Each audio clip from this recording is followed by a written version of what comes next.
Hello, I'm Shahidha Bari, and I'm one of the Fellows of the Forum for Philosophy at LSE Philosophy. Welcome to this event called Spaced Out. We're delighted to have you, and we're looking forward to hearing from you too.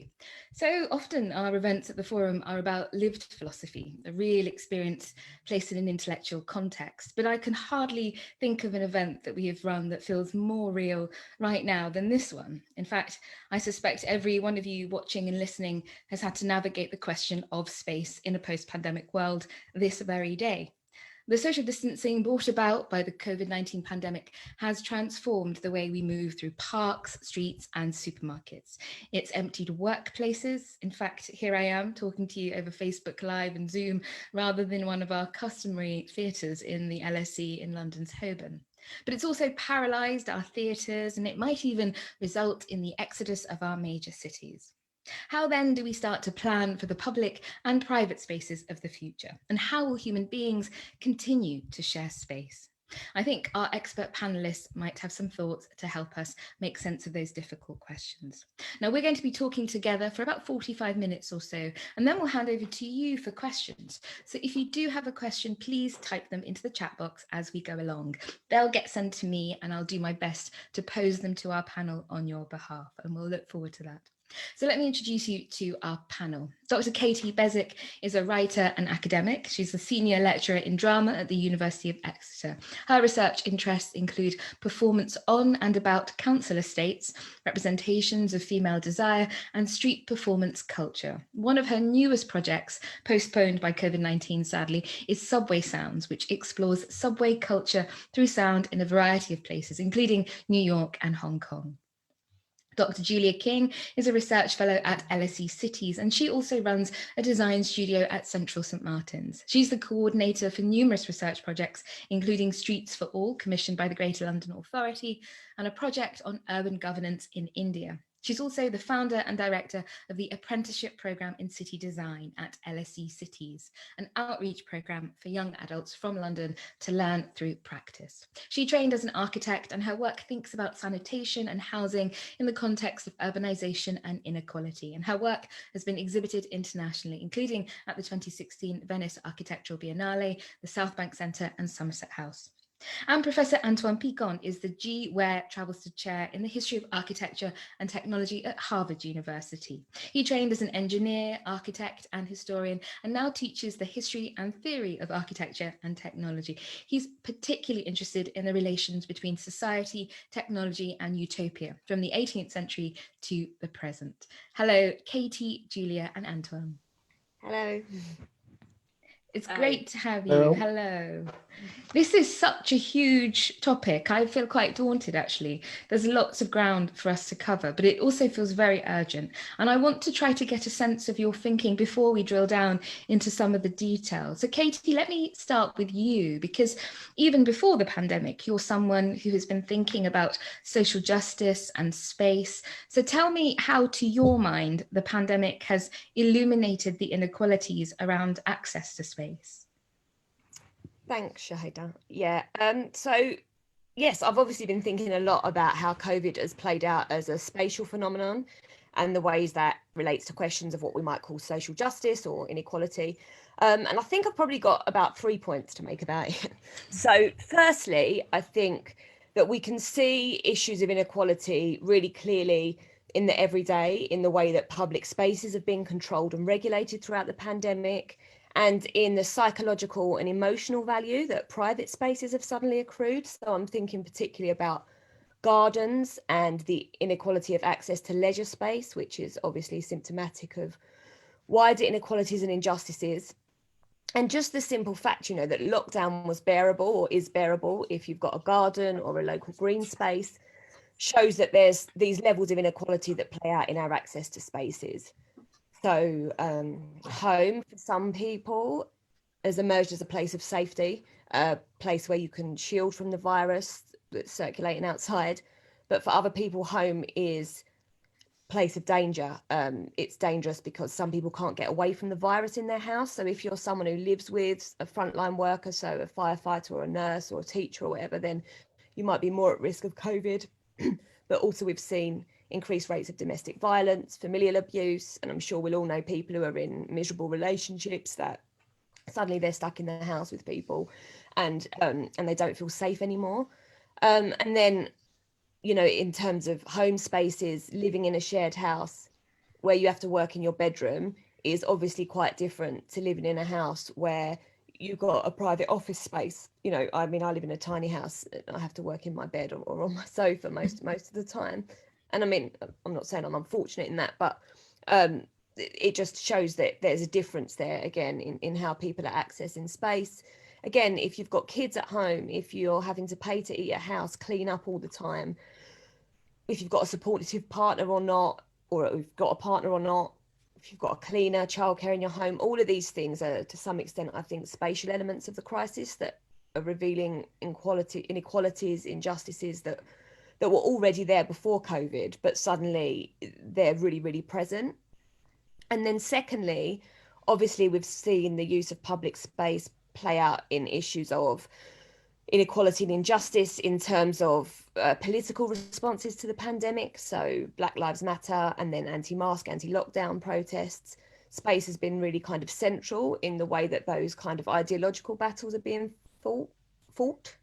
Yeah, how we think and feel about spaces, I think, has been under scrutiny. And symbolism. So my work is about sort of art, culture, and I think symbolism has been very, very important in that public sphere. So the tearing down of statues with Black Lives Matter, yeah, do these people represent our values now? These people that are kind of become sort of our cultural symbols.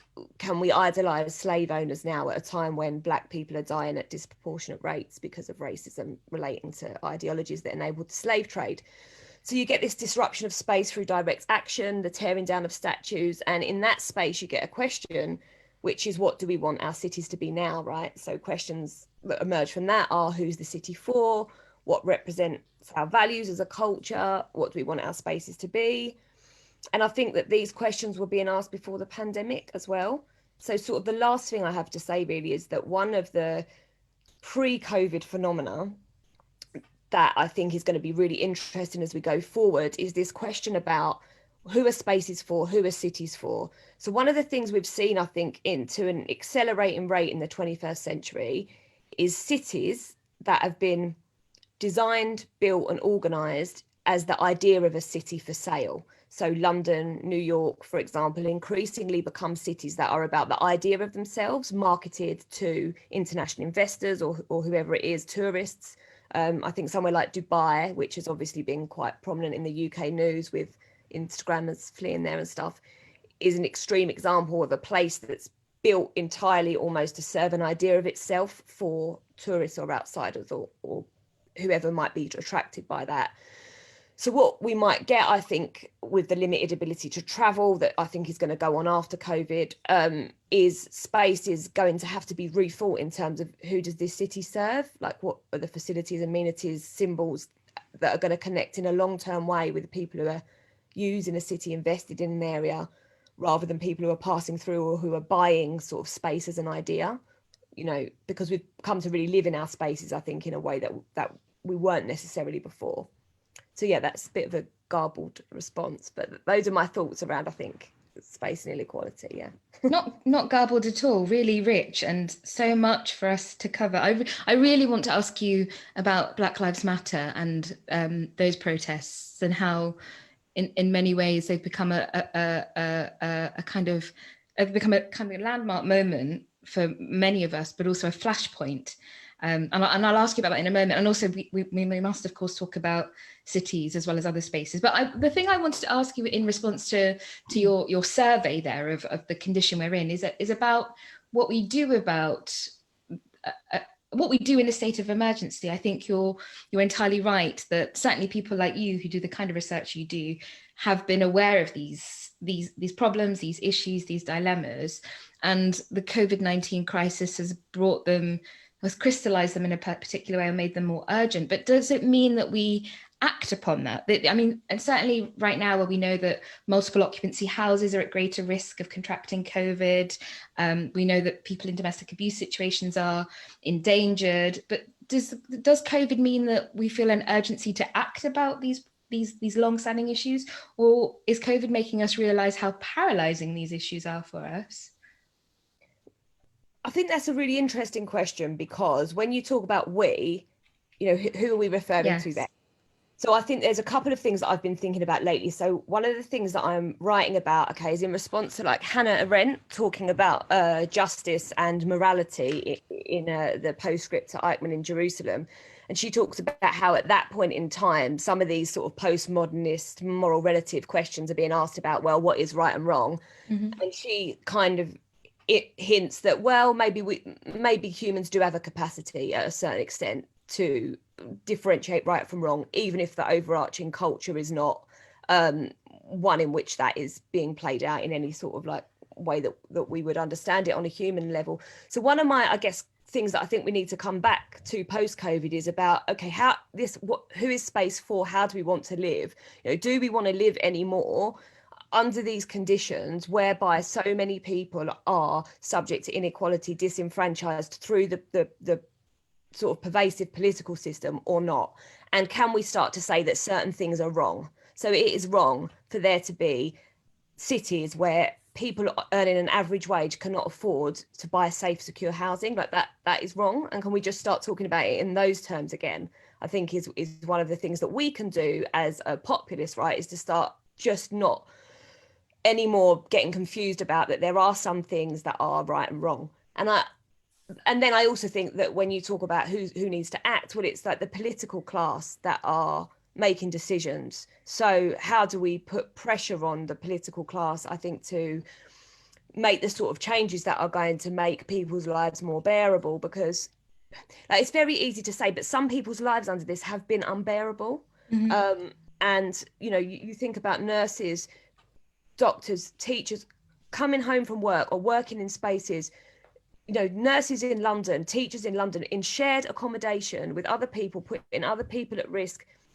Anyway, I could go on about this, but for me, there's a question I think there about questions of morality and that has and kind of connections between people.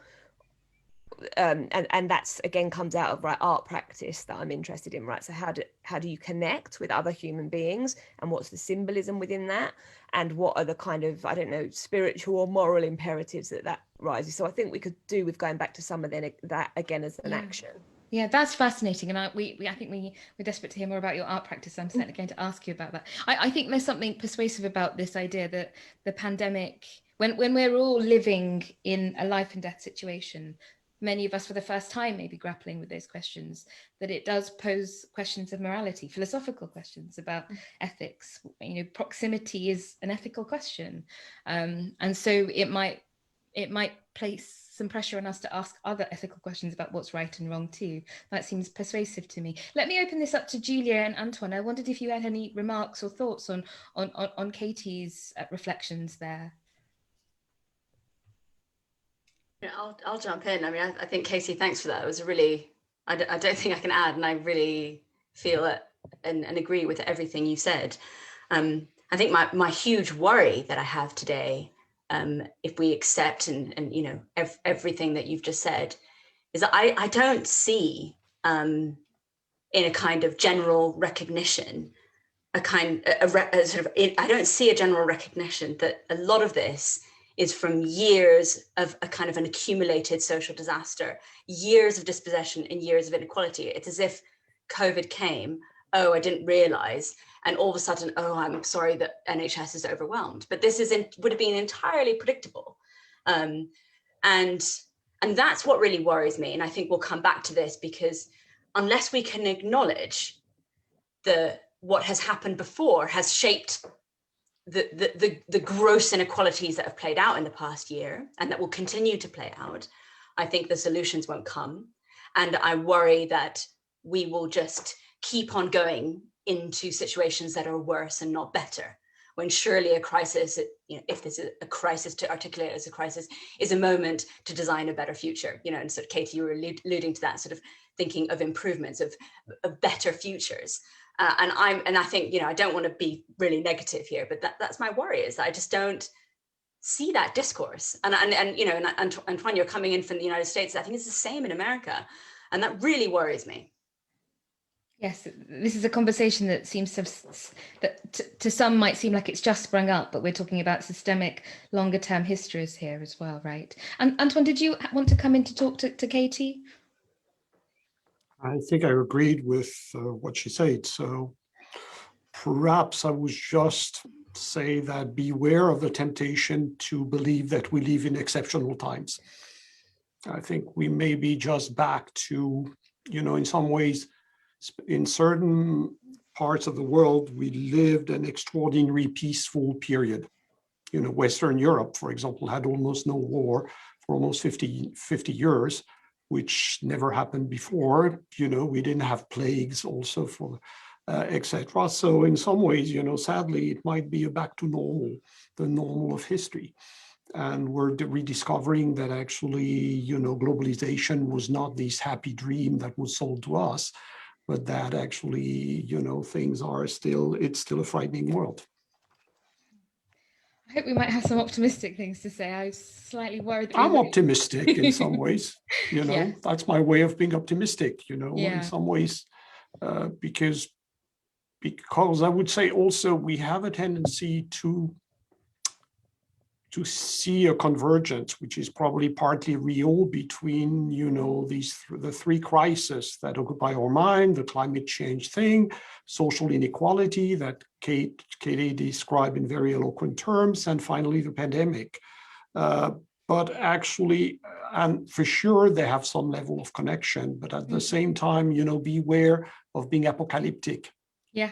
Well, I want to ask you specifically about that, because I'm very intrigued that you've done work on utopias and the history of technology. Some might say that we've entered a dystopian age. How has the pandemic affected your thinking about space?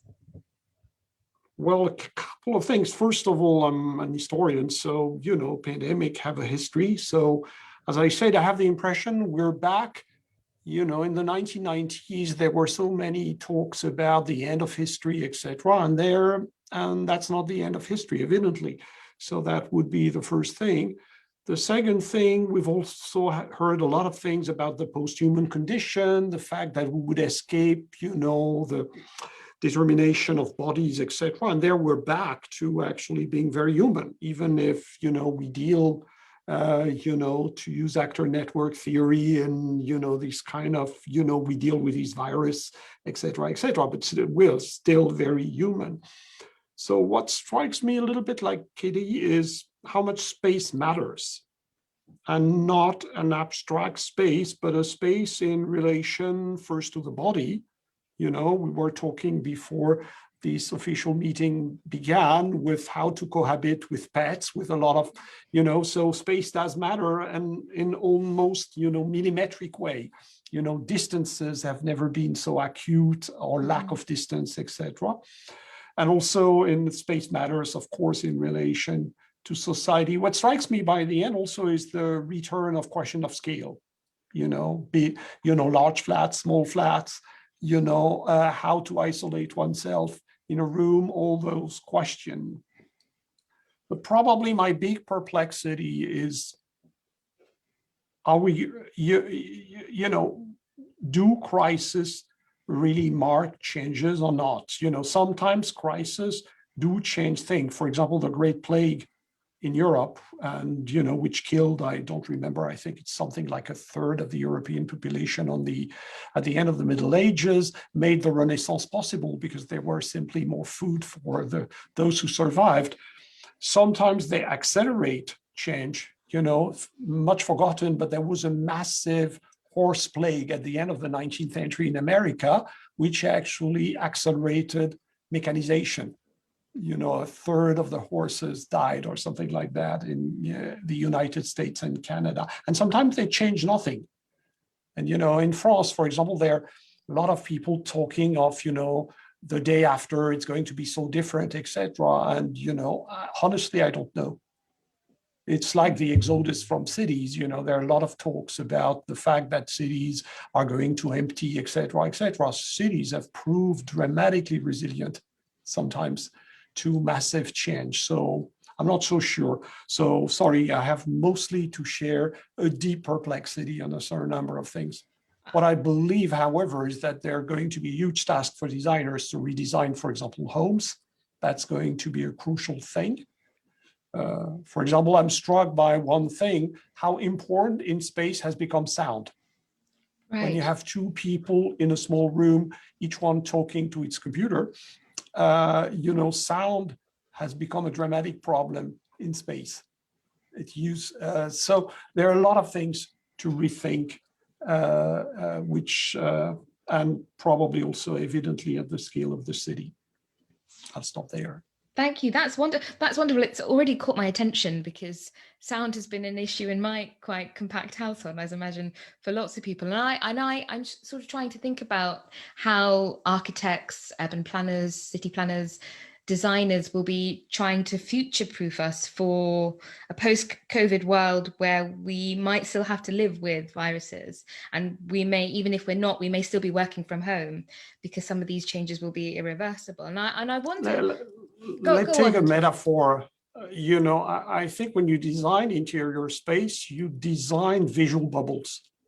And now you have to design bubbles which are not only having to do with vision, but with sound, with a lot of things like that. I think we're finally having to cope with the true multisensory character of space, which, vision used to dominate design in some ways. That's really interesting. I wonder if I can ask Julia about this too, because you're our two practicing architects. Are those the conversations that are being had amongst design people? Are they talking about soundproofing? Are they talking about home offices? Are they talking about more data points and stronger Wi-Fi connections? What are the conversations? I mean, I'm definitely just, caveat, I'm definitely on the periphery of architecture because I'm firmly embedded in academia. So although I do academia through practice in a way, if put it like that, particularly around sanitation. And I think for sure these conversations are being had, but I think one of the frustrating things I can imagine most architects have with all of this, ventilation and sound and all this stuff is that actually we already know this. You take any kind of good London housing guide, or if you look at sort of a housing competition by most architects, they're actually really good. The problem is that that's actually not mainstream. That's actually not what most houses look like. Most developments don't even use architects. So, if we look at, for example, there's a fantastic piece by Ollie Wainwright in The Guardian this week about 9 Elms, this sort of huge, massive, it's like a Ponzi scheme / physical banks and hiding Battersea Power Station. And actually, that's an economic model, but also, and then that results in an architectural model of really poorly built houses.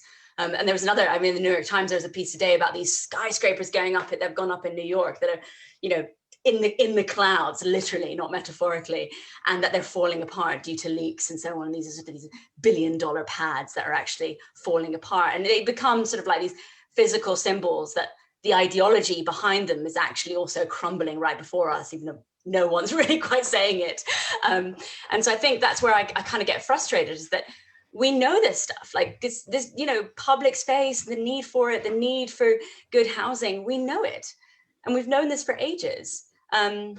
But now I guess we know it more acutely. And I hope that this will be a step change in how we build. And I think Antoine was talking about crises before, and I think architecture historically has responded. The plague, but also the fire of London was a huge step change in how we built. And actually a lot of the codes that came out of that still survive today.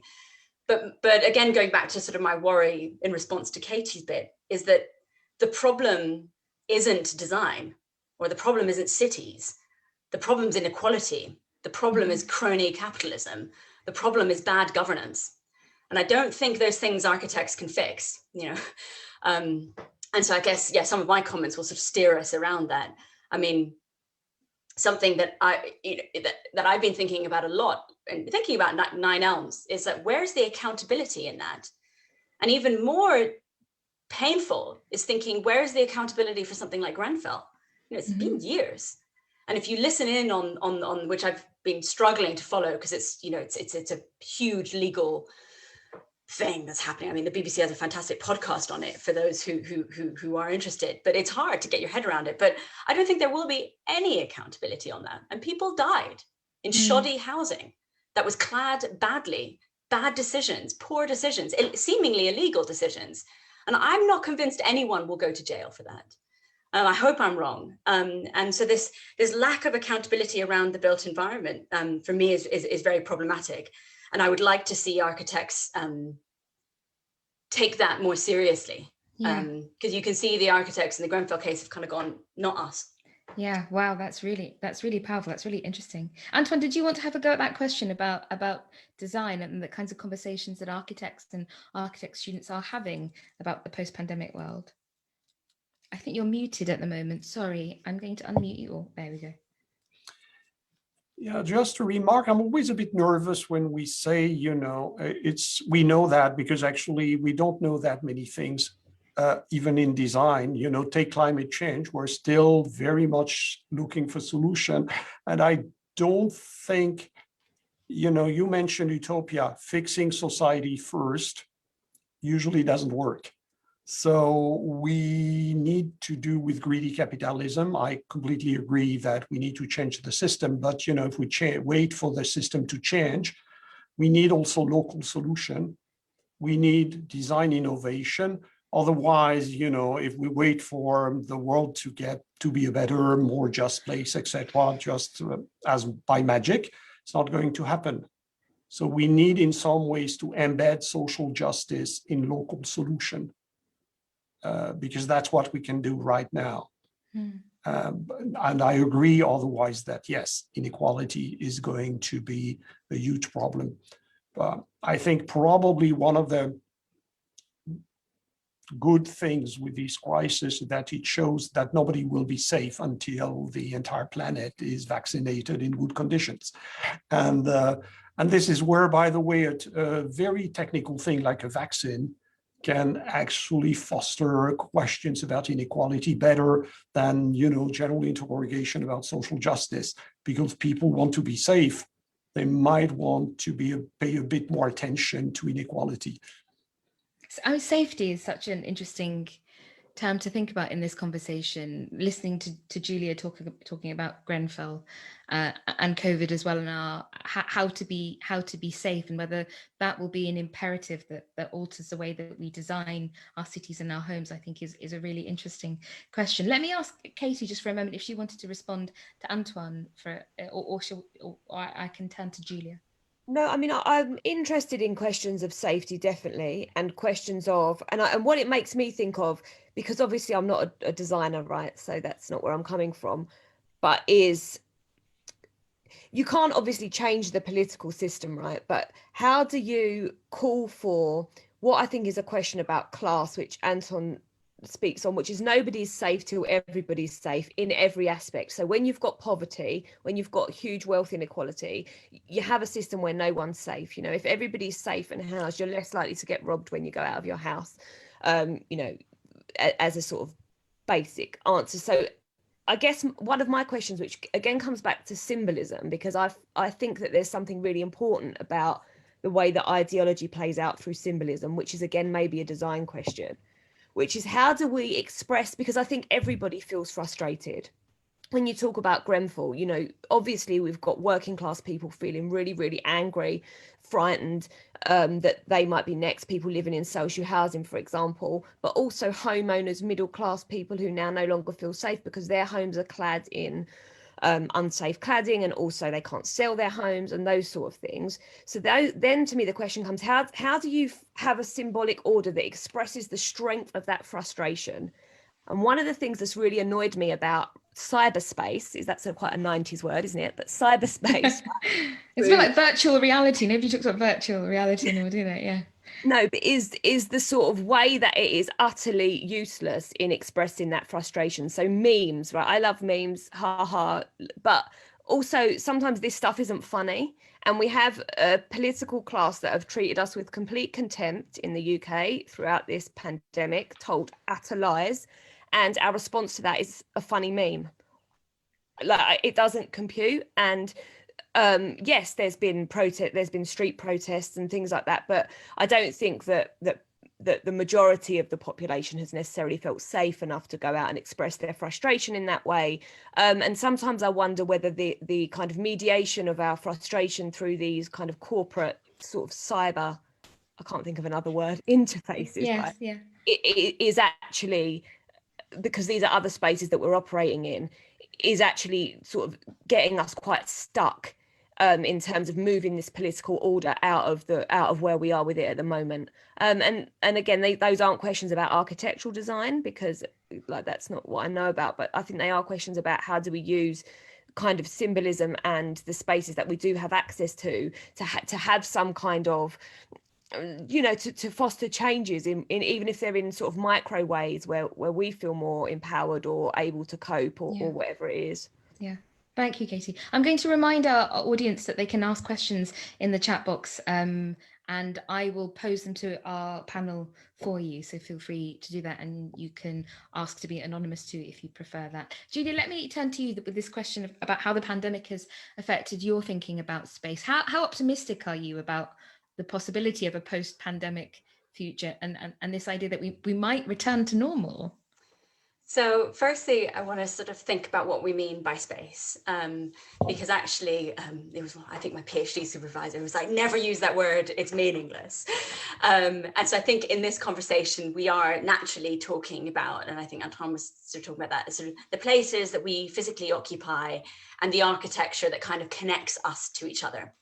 And so, and in that we can recognize the domestic sphere and the public sphere. And so that's sort of, but we're very much talking about the built environment. We're dropping into a lot talking about cities, but I think it's the same for towns and suburban areas and even rural areas. These are all built up areas where we can kind of interchange and connect with our citizens, fellow citizens. And in that, it's, I guess it's the domain of architecture and urbanism. In terms of going back to normality, I mean, I think I don't want to return to normal if normal is January 2019. I want to live in a world where, my normal would like to be a world where, nurses are paid properly and, where housing is affordable, where kids don't need free school meals. So, but, I think that's useful as a kind of where we want to go. And I think Antoine, maybe I was right when I said, we have the design tools. And he said, no, actually designers can lead on this stuff. I think, whilst I agree with my statement, I also agree with yours. And I think where design can come in is that I think how we think about and how we design and the kind of architecture of our built environment, if it can be designed around social organizations based on cooperation, then that's how we get to that kind of normal that I would like to see. And and so I think this is definitely I teach architecture students, and I've been banging on about this stuff for ages. Like, let's design social infrastructure, and Katie, that can be the kind of symbols that you're calling out for. And there are, just very tangential example in Colombia, when they wanted to rechange and democratize the transport system, they heavily invested in cycle lanes. There was a sort of visual signifier of going, we care about cyclists. And so I've been talking, academics and practitioners and care workers have been talking about this for a while, but what would a city orientated around care look like? And so there are very tangible design things that we can do. So for example, London's transport system is not built for care workers. It is built to get people who go from their homes into a job in the city centre, most likely a man, and then that person's going to come back out. Well, what does a transport system that works for women who do unpaid care work? What does a transport system look like for literally care workers? And so I would I think there is definitely room for designers and visionaries to mainstream that kind of articulation of our cities and towns, which for me is really exciting. That's where we have to be radical optimists and design these worlds. But I say that with a huge worry that I'm not sure that's where we're going.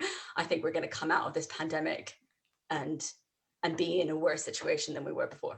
Yeah, that's very interesting. I feel like we went through a phase where we were clapping our NHS workers very earnestly, even though it wasn't doing very much. But we were also, reevaluating the role of key workers, teachers, shop assistants, Amazon drivers, delivery drivers, nurses, and doctors. We are reevaluating their value, and if we could have kept that, if we could keep that in mind, maybe we would rethink the way we design cities and spaces so that they can live well enough to give us the lives that we want. But I also think that idea is slightly falling away as well, that the pandemic has gone on for so long that it's quite hard to hold on to those values. But let me draw in Katie and Anton. I wondered if you had any responses for Julia there, because Julia did end on I think on a possibly optimistic. Yes, yeah.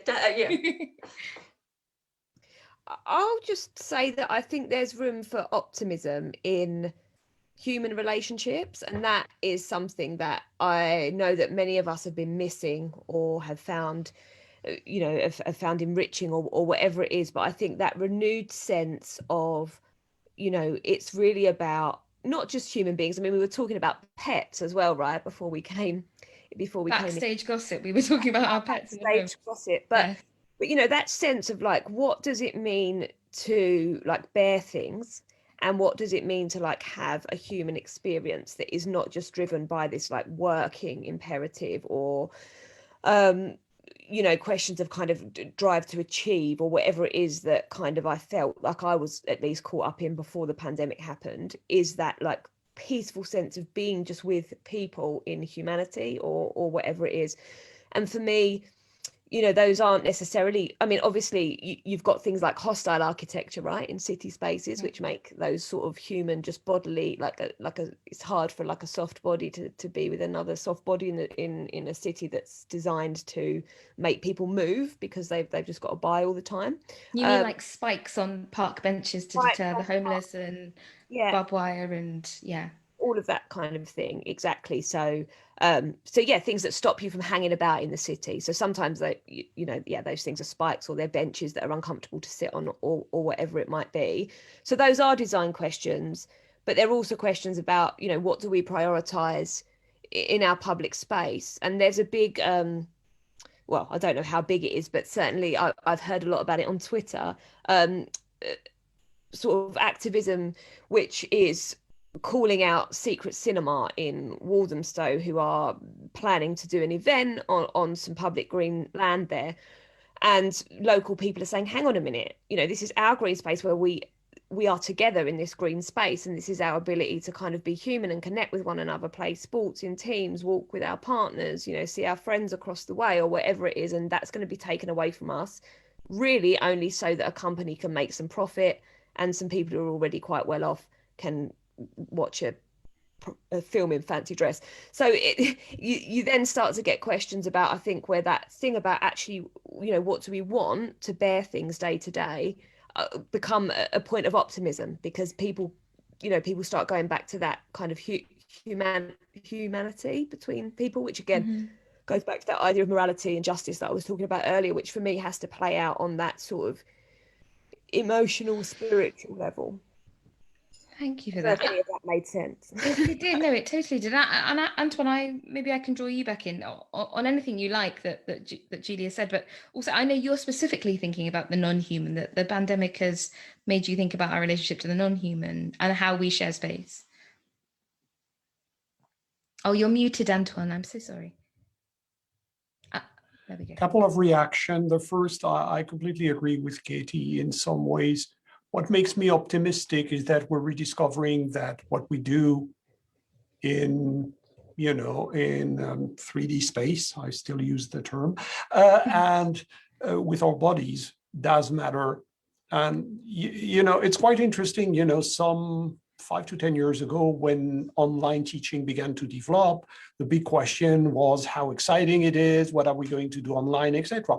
I think now the question, we know we can do a lot of things online, it's frustrating, etc., but we know we can do it. The real question now is, what kind of meaning are we going to give to meeting in person, interacting, for example, in a classroom, whatever? What can we do? What should we do that cannot be done online, etc. So, which leads me to another thing, which is related to Katie's symbolism, which is the question of meaning. I think the pervasive feeling is a certain, I think, sense of absurdity, of, a kind of meaningless threat. What if, the world was becoming meaningless? What if society was so crazy that, etc.? So I think we need actually to reconquer, in some ways, the meaning of everyday action, the meaning of meeting with friends, of hugging, all these things. I think I'm reasonably optimistic and, hoping that still we'll be able to go back to part of the lives we lived before, insofar that I miss, for example, very simple things like gathering in a cafe with friends, or that kind of thing, chit-chatting endlessly, with friends, etc. So I miss these things. But I think the real question now is really, we took them for granted and did not think much about what they meant, what the kind of riches they embodied. I think for me, inequality also, we took inequality in some ways as a problem. We have now to realize it's an existential condition, which is different. We have to feel it. I think in some ways, the pandemic has begun to make us realize that inequality marks our own bodies. When you get infected by a poor guy who didn't have any choice but get infected to deliver stuff for you or whatever, when all these things happen, you realize all of a sudden that inequality can hit you directly, and it's not a problem out there. And I do think that's also something we need to realize.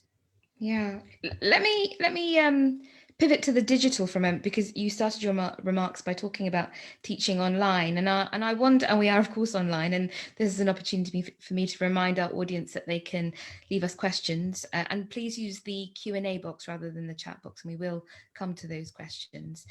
But tell me about the digital. Is this should we be anxious about how digital space has picked up the slack? Is it encroaching on our work and social lives? Is this beneficial? I think anxious has no meaning, because it's going, one of the few things we're sure is that we're going to live in much more hybrid mode than before. We will not go back to completely, take, for example, PhD dissertation in France. People used to be flown all over the world to attend a PhD dissertation defense. That was part of the ritual, etc. That's probably going to be over. There are a lot of things we won't be doing anymore. We'll be doing that by Zoom or other means, etc. So I think it's not a matter of being afraid. Rather, I think, once again, the problem is not the digital. The problem really is what we do with our bodies in the real space. The digital is there, and, yes, we know that conspiracy theories flourish on Facebook, etc. We all know all that. But I don't think it's the biggest problem, strangely. I think the biggest problem is to requalify, for example, public space, to rethink what is a city of encounters, how do we design it, etc. It's not, the electronic or the internet, etc. It's with us, and that's it. We are all learning to dance differently online. I think there's a whole kind of other negotiation of space that we're learning to do online in Zoom calls and things. I mean, what do you think, Katie? Are there benefits to this new digital space, or will it replace bricks and mortars, or is this a temporary solution for hopefully a temporary problem? I'm optimistic about the use of digital space. I mean, obviously it comes, as Antoine has said, with problems that are like well trodden, but I think in terms of environmental impact of flying everywhere, well, that we now know that doesn't really need to happen on the scale that it happened before. So we can cut back on some of that, which I think will be very positive. And I think that there's also questions about addressing inequality through the digital, which are useful. So obviously, I think now the case for there being free broadband for everybody, right, has been made. That needs to happen. But also, an artist that I work with a little bit who runs workshops, normally in person, beatboxing workshops for local young people in London. many of over the years of the kids who are in his workshops have moved back to family countries. So he's got one little boy who recently moved back to India and has been able to zoom in to these beatbox workshops and pick up some sense of semblance of his life before. So all of a sudden access to spaces that were closed off because of location have been opened up. And I know that in my university, we've been doing hybrid teaching. So people in their room and also people in the room. So again, you know, and that might overcome issues of disability and access and so on. So I think there's lots of reasons to be optimistic about the digital space, and that it offers different possibilities that aren't necessarily always the best, but have their own, you know, might have their own kind of benefits as well. Where are you on this, Julia? I think my starting point is that I've realized how little I understand when we talk about the digital space. This is so far away from my kind of how I operate, how in the past, and you know, so there's a huge amount of ignorance here. I think one of my anxieties is around sort of how algorithms are shaping our lives, and I think, you know, Katie, you talked about sort of digital inequalities, and I think that's sort of linked to it. You know, we think that these algorithms are neutral, but they're not. But I do find it, you know, when social contact is kind of basically dangerous and unlawful, actually mass protest has survived, and not just, you know, Black Lives Matter, Nigeria, around the world. We're seeing, you know, farmers in India right now. And so, you know, when in-person meetings have become hard, I find it quite powerful to see that actually that, yes, you know, social media posts, video viral chats and all that support kind of mass movements, but it's not replaced street protest. And also, just as a side note, like if the digital, you know, if Amazon, who's like the digital firm, you know, they're making an HQ, like they're just investing in a 22-story building. So if Amazon are investing in physical space, you know, surely that's a signifier of something. So yeah, but it's definitely outside of my area of expertise. I guess from my position as a practitioner, or even as an academic, you know, sociology for me is actually the study of listening and talking to people. And I have felt professionally completely rudderless for a year now, well, coming to a year. And I think architecture also, you know, good architecture involves a degree of that. And I think that's my worry is, I agree with Katie that it allows for new connections and new forms. I'm doing work that I never would have imagined I could have done, like with people in Pakistan and Ethiopia. But I'm worried about kind of, yeah, the ethnography and sort of, and this is just from a personal perspective. So well, maybe I can ask a personal question to each of you about our workplaces, you know, which are, for me, is currently my very small box room. And I'm imagining similar for you. Is our attitude to workplaces going to alter? Is this the end of the office, for instance? What do you think, Antoine? I think first, to go back to the previous question, I think we're going to see an increased hybridization between, 3D and electronic. So, which will also mean that we'll have meeting, which will be sometimes more hybrid than before, etc. So we have, and whoever is looking at a smartphone in the street is actually already living in this situation of hybridity. So we have to accept it. For me, I have to say it hasn't changed that many things because I used to work a lot at home. So, so in some ways, I don't think I'm as impacted as many people. And in addition, writing is kind of a solitary activity. So you need to be alone. So it's not the workplace that has been the most impacted. It's more the rhythm of sociability. In some ways, academic life is an alternance of solitude and, intense gathering, etc. So we've had mostly the solitude for the past month. This is what has changed. But otherwise, in terms of workplace, so many people actually work from home before in the kind of job I do. Julia? Yeah, I mean, I think I also worked from home a fair amount, but I think what I find frustrating is that, but around the debates around sort of, is it the end of the workplace or the office or the city, is that it kind of actually just reduces us to sort of labor. And, you know, I'm more than that. And, you know, I miss my colleagues. And I think a lot of people, you know, it's quite unproductive working from home all the time. I've found this sort of spill of my professional into the domestic sphere really unsettling. And I think most people don't want it. So I think when we can go back to our offices, I mean, Antoine, we can't, at the LSE, we can't even do what you're doing and going into a room, you know, without loads of paperwork and stuff. You know, we are really, you might be surprised to see the forms I had to fill I'm glad then in the Harvard room. Good. I'm glad that we're both on the same page then, because trust me, it's not an easy thing. Good, because it's not for us either. And so I think that's one of the things is, you know, I think there's a kind of conviviality. It's not just that, oh, you know, I think we're better workers in an office environment because you have, you know, for a little conversation, I have to make a Zoom thing. But the conversation around cities and the end of the workplace in cities, like Antoine was saying, that's been around for ages. That's been around since, you know, definitely since the 2000s and the kind of like when our globalized world became so apparent. And you're totally right. You know, we've been doing this for ages with these things.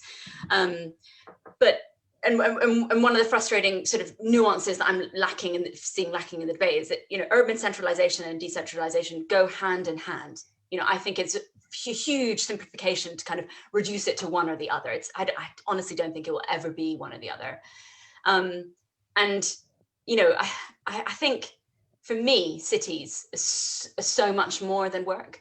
And I've left living in London, but, you know, as kind of as a young gay girl, that was so important. You know, I had to go to London, and I don't know how many people have seen It's a Sin. So Antoine, this is a Channel 4 TV show that came out, and it really like hurt my heart to sort of, it was like this beautiful, you could see all these young gay boys and gay girls coming to London to kind of find themselves. And I kind of thought, fuck, if we don't love our cities, we're going to lose something so important. You know, and so cities are more than just machines for working. I just kind of want to put that in there. Maybe I want to ask Katie this, but Katie, answer the question about working from home. How are you finding it? Our workplace is over for us. Yeah, I just want to, you know, say to Julia, I totally exactly know what you mean. I watched Mad Men at the start of the first lockdown, and I actually had to turn it off after an episode because they were, you know, there was some scene in a bar, and it made me want to cry because I thought, you know, when am I going to be able to do this again? And, you know, for those of us who live on our own, or it's really, really important, you know, to think about the value of space beyond, you know, us as units of productivity. I mean, I worked from home a fair amount anyway, but I absolutely hate not being able to work from home and teach face-to-face. I did do a bit of face-to-face teaching last term, as in face-to-face in person, and, you know, masks and things. And even that for me was preferable because, you know, I teach theatre studies. So obviously it's a really sort of live, intimate performance, you know, it's a live thing about bodies in spaces together. So when you take that away, you lose a huge amount of what it is you're actually doing in the first place. Again, there are benefits to it, but I think the one thing I want to say about working from home, which doesn't seem to be being addressed, at least by my employer, is like how much money it's costing me to work at home. I have to have the lights on all day. I have to heat my house. I've had to buy a printer and pay for all my own printing costs. Now those are being counted as savings by our employer. By our employers, right? They're like, oh, look at all the money we save if people work from home all the time.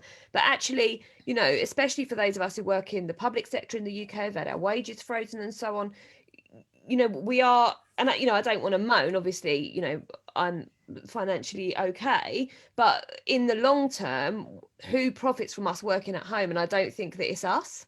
You know, I live in a tiny house. I haven't really got space to work. Certainly haven't got space to work in a way that, you know, I haven't got space for a desk and a chair. So yeah, those questions I think about what does it mean in the long term for us to work from home, and how can we figure that, is again a question that is probably a political one. Not to join your moan, but I feel the same about when we can monetize spaces and calculate the savings from the lights that aren't on and the printer paper you're not paying for, what happens to those spaces? Do they get repurposed? Do they become, corporate? Did lecture halls become corporate venues? Those are all things that preoccupy and worry me. But let me ask you, Katie, about a bit more about your own work as someone who works in the arts, and perhaps this connects to Julia's anxiety about culture, but where groups, communities, marginalized groups might meet, because we've seen the closure of our theatres and galleries. So what's the future for the arts? Are artists thinking about space differently? Oh, of course. I mean, in the theatre, which is my arena, people have had to over the last year because they just haven't been able to work. So there's, in some ways, it's been quite exciting to see some of the innovations that people have made. And obviously, the arts, the elite arts in London and the UK, it is a closed shop in the sense of, who's getting work, who are the gatekeepers to those spaces. And I think one thing that is interesting about the sort of the switch to the digital online space is that it pushes out some of that gatekeeping. I mean, not all of it, but certainly it makes you think, oh, maybe there are possibilities to do things differently and to innovate in different ways. So I've been quite excited by the possibilities, I think, that of the digital space, but obviously it's awful, it's awful that what's happening to the arts and cultural sector, it's completely devastating. And, what is a city like London, like Manchester, like without an arts and cultural scene, or pubs or restaurants? It's not anywhere somebody would want to live. So for, whoever it is that's making decisions about what we invest in and what we try to save when we come out of this mess, for me, obviously, the arts are really, really important. I mean, one of the things that really made me angry actually was, which obviously that's all the news does now, right? Is it tries to make you angry. So so it succeeded. But was a article about Matt Hancock quoting from, I think it was Contagion, in some meeting to sort of explain the gravity of the situation. The film, yes. Yeah, and I thought, how dare you quote from a film, and at the same time we've run down the arts for the whole of your political career, but at the same time join a party that has disinvested in arts and culture and arts and culture in schools, and yet you're going to use the sort of symbolism of a film and not understand the whole ecosystem that allowed you to make a statement using that film. You're not going to understand what that is and what that means to cities and spaces, and what it's meant again for people to bear the pandemic has been, connections with music, connections with film, connections with recorded theatre and so on. So for me, yes, there's been some interesting innovations, I think, in the digital space, but we need to save, think about the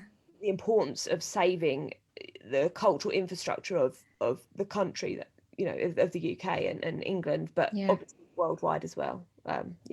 Good answer. Let's turn to our audience, because they've given us so many questions and they're all brilliant. I might start with what I might do is put some of them together, and please don't feel obliged to all of you to answer unless you would like to, because there's so many to get through. But this last one that's just come in, I think, speaks to the conversation that we've been having just now. This is from Rachel Granger. But lots of us work from home. If lots of us work from home, then how will we achieve what Jane Jacobs outlined as density and diversity of capital? Conviviality and serendipity is everything. Cities might end up being really bland with lock-in of ideas. So how will we achieve culture? How will we achieve conviviality and the accident of serendipity if we're all working from home? Any answers to that? I mean, I think we are talking about a sort of a post-lockdown world. And now I don't know if that's managing COVID or not. So, I mean, I don't think in a lockdown situation you can have that. That's what we're missing. That's exactly the problem of right now, is that chance encounter. It's gone completely. Even a planned encounter, it's gone. Yes. So I think, I mean, maybe naively, I don't foresee a problem with that once we can move. Even if you're working from home, in theory, you can work from home in a city and step out and go to a restaurant and so on. I mean, even if I think about the summer compared to now, that felt like a hive of sort of bolstered activity. And I don't think we will my personal opinion is I don't think everyone will work from home every day. I think Antoine's right. It will be a hybrid model. So, you know, I think we will come back to that. You know, so you know, from my perspective, I don't think anyone's saying that we won't. It's a matter of when and how safe and the role of vaccines and if we'll still wear masks and so on. I'm going to be wearing a mask for ages, you know, maybe forever. I don't think we will. But, you know, I think basically, you know, to echo what was just been said, we're not going to work only at home, which means that we have to figure out how to reinvent public space. That's to say, when we meet with people, you know, why do we do that? We used to take for granted the luxury of others. You know, now I realize, for example, as a teacher, that having warm bodies in a room ready to engage in a conversation with you is actually, it's not a given, it's a luxury. So we have to realize that actually public life is a luxury that may be offered to us back, but and and I think that's the proper way to reinvent a city today, to understand that the city is actually much more than, you know, just a functional thing. It's the luxury of being able to be together, exchange ideas, etc. Katie, very quickly, if you want to come in. Yeah, I do want to come in because I just want to say that you know, huge amounts of people aren't working from home, and what we've got is really a huge, again, class divide where we've got frontline workers, people making it possible for everybody else to be safe and putting themselves at risk the whole time, and that has sort of been treated as fair enough by, you know, the political order and everybody else and the powers that be. And I've been surprised by the sort of lack of resistance to, I mean, obviously I accept that we've needed to have lockdowns and so on, but I think the extent to which the idea that this is an emergency, and as soon as the NHS isn't under strain, everybody needs to be allowed out of their house again, has not featured as highly in the conversation as I would have liked it to. And the fact of the pressure that is being put on certain economic sections of the population, i.e. low and average income earners and people working on the front lines, to go out and risk themselves for everybody else, is something that I do think we need to acknowledge. And again, that's about inequality of space, and it's something that we just cannot think is the status quo that should be allowed to go forward. I want us to pivot a bit and think about life beyond cities.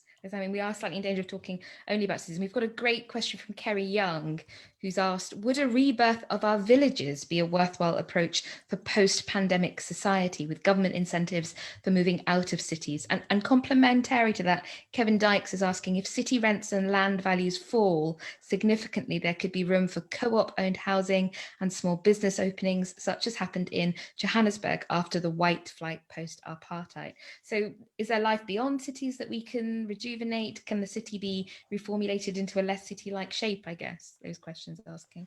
Any thoughts?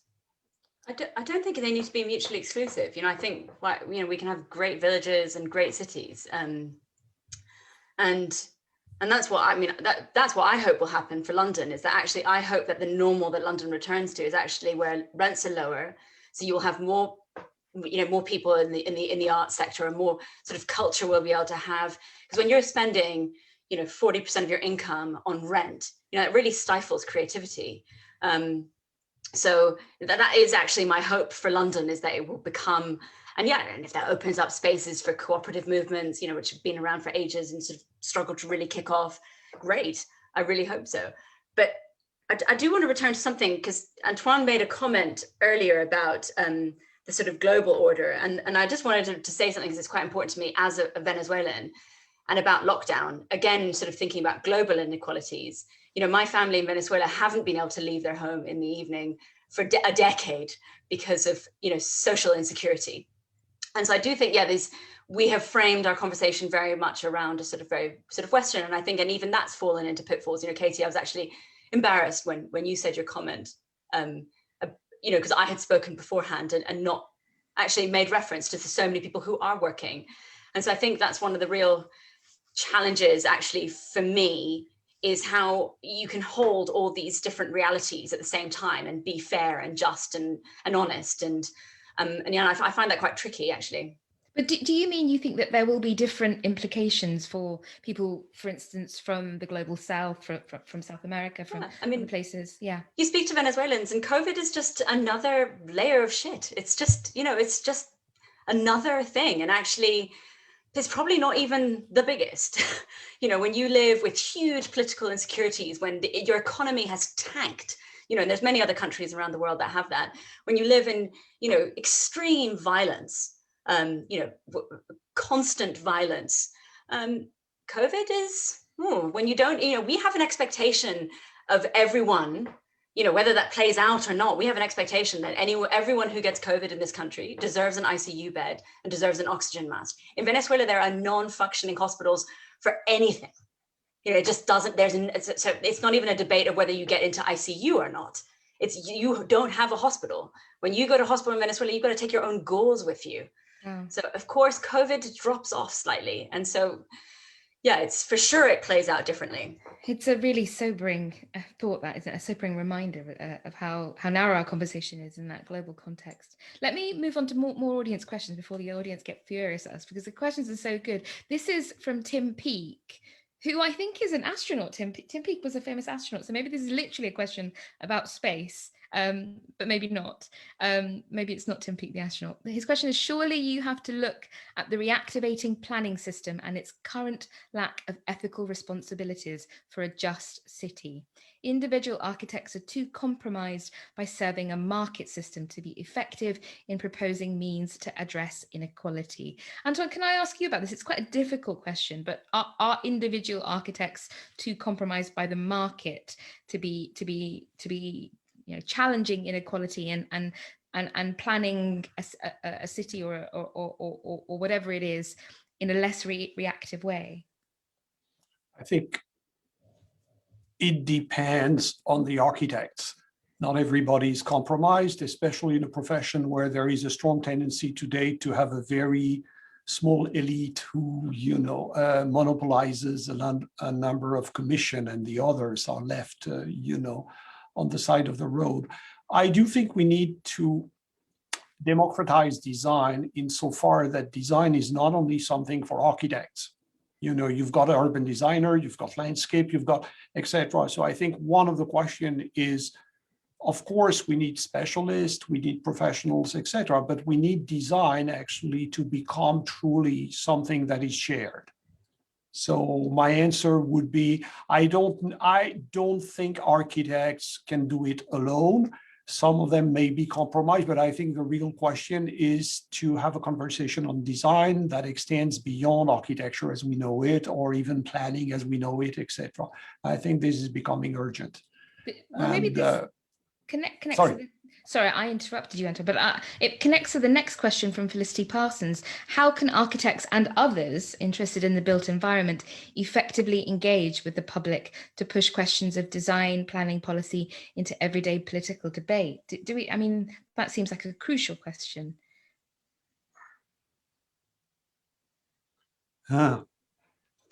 Stopped. Surely it's about requiring more from, let's say, the political class, which Katie's talked about, not settling for such shoddy architecture. But I actually don't know how to do. I don't know the answer to that question. It's really hard. If I may, I think there again, if we take design as an expanded field, it's sure that it's not by building, single family homes that you're going to solve the world's problem. On the other hand, architects and designers can do a lot of things which are extremely, for example, they're very good at mapping. I think a crucial problem today is representing, inequality. They're also very good at thinking in terms of scale. I think, for example, today, we're seeing the limits of traditional project as it was. And there are a number of people who think that instead of doing urban composition like a 19th century Haussmann, we need to have more cloud-like punctual intervention on the city. that may be discussed. So to change the modes of design, to imagine also micro design, with whom you can consult with people. So I think we need there again a kind of innovation on how to do it, and which is to go beyond. But I think already mapping, Katie mentioned a couple of times, the symbolic. I think we need actually to foster, to give people the right to see things as they are. Strangely, one of the functions of architectural ornament in traditional societies was to make visible inequality. And modern architecture tried to erase the spectacle of inequality. So I think, strangely, to give again people to see the spectacle of inequality, its horrors, but also, sometimes the way people can still do it. You mentioned Venezuela. Venezuelans are still alive, and you're wondering how. But it's so to give these things, make these things visible is one of the tasks of design.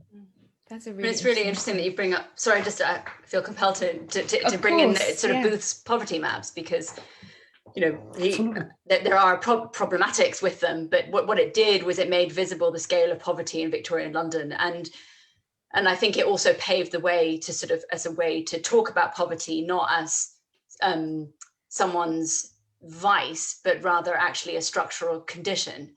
And it sort of then segued towards various political reforms like labor laws and so on.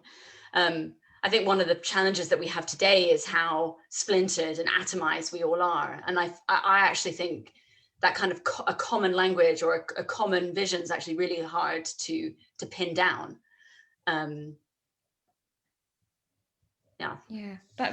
think that's a really productive conversation there. A question for you, Katie. I think this is for you. It's a question close to my heart too, from Nicole Secon. We've seen in the past few decades the erosion of public spaces as privatization and capitalism increasingly replaces libraries, community centres, etc. With the advent of populism and mass movements, how can we use the moment to demand the construction of public spaces, public and radical art? Huge question. It's difficult, it's a question with no clear answer, obviously, because otherwise we'd be doing it. So I wonder if one of the things that sort of speaks to something that sort of came into my mind when Julia was speaking before, and maybe to this, is about issues of kind of local. I think that we're living in a time where we're so aware of the world and spaces outside our immediate environment and other global cities. I live in Exeter and I think a lot about London. I mean, I'm from London, so all my family's there, so maybe that's why, but you think a lot about spaces that you aren't in, and I think that leads to certain levels of inaction in the local, because we are fighting for, sometimes you feel there's these global issues. How can my dissatisfaction with my local amenities or whatever ever possibly be more important than climate change or what's happening in Venezuela or whatever it is? So some of that is maybe about coming back to the local level, and when we're all allowed out again, looking around and surveying what it is that is in your immediate local space and what you would like that to be like, and finding means to demand that. I know that I've got colleagues in the drama department at University of Exeter, for example, who've were dissatisfied with the lack of arts and radical theatre spaces, so set up an initiative called Make Tank, which is a ad hoc pop-up theatre space that is in Exeter City Centre. And so I think there are ways that people can make these very local differences. So to me, that maybe is a way into that question. I don't know if that's satisfactory though. But I think there's I'm so sorry, we've totally run out of time, and I haven't had chance to ask you this question from J. Alfonso Diaz about, might this turn out to be the roaring 20s of the 21st century? And all I'm going to say is I hope so, Alfonso Diaz. I really hope so. Maybe Katie's projects will get us there. Thank you so much to Antoine Picon, Katie Beswick and Julia King, and to you for really fabulous, important questions. If you'd like to hear more from the forum, you can find details on our webpage, and you can find out about some of our future events, go to blogs.lse.ac.uk/the forum or look for us at LSE Public Events. You can subscribe to our podcast there and rifle through our archive. And coming up, you can join the next gathering of the Philosophers Book Club, which is Leo Tolstoy's The Death of Ivan Ilyich, which is on Tuesday, the 16th of February. Or you can join me again on Monday, the 22nd of February to think about resilience. Thank you so much. Goodbye.